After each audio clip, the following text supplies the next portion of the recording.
If I have a nickel for every time there's a character who used a dagger who is a part of the Mafia and whose name are very similar to each other, I would have 2 nickel. Hopefully they release the other one.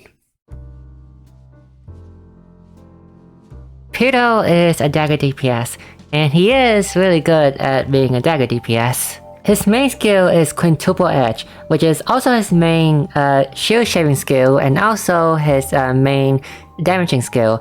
The condition to get more power is to have 6 icon yourself, which is very easy to do because Pirro already provides a lot of icon from his passive.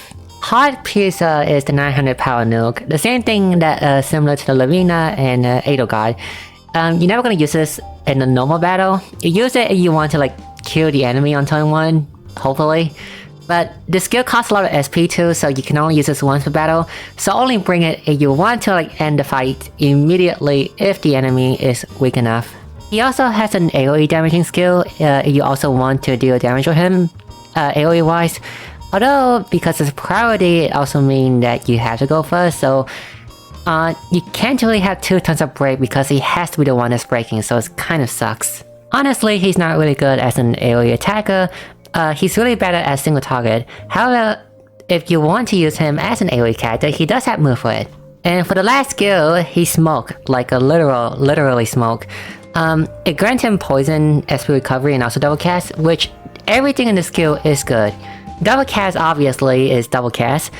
50 SP restoration is good because his skill kind of consumes a lot of SP, and plus if you decide to use his 300 SP nuke, then you're definitely gonna need that SP recovery.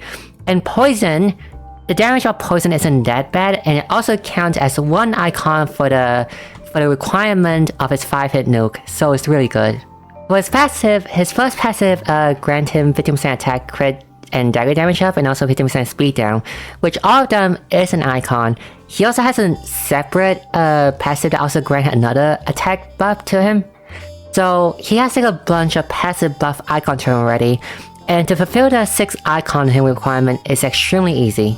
And of course, his main passive, Stay Alert, is every turn there's a 50% chance to double cast your next damaging move this turn, which is like Joshua passive and I think Dorothea passive too, but they both suck because it's only 20%. 50% is much more consistent. If you're lucky, you're spamming 10 hit dagger every single turn. If you're not lucky, you spam 5 hit dagger every turn, and in case where you did not get the double cast, you can smoke and the next turn you guarantee double cast. So overall, this passive is good because 50% chance to double cast every turn is really good. And his ultimate is just a damaging skill. I would say use this on a break turn where you did not gain a double cast buff from his passive. If both turn you get a double cast buff, then both turn and break you would deal 10 hit each, so always use the 5-hit skill to double cast it.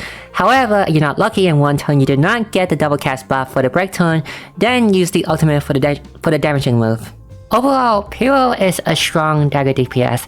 His skill is synergized with many icons, and he already grants himself a bunch of other icons. A single buff from any other buffer character will make him immediately hit the 6 icon requirement for his main 5-hit skill.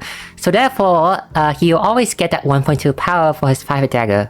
And like I say, the double cast is not guaranteed. However, you can smoke to guarantee to get the double cast on the turn that you break the enemy. So you will always at least have one turn where Pirro will do 10 hit if you just use the buffing skill right beforehand.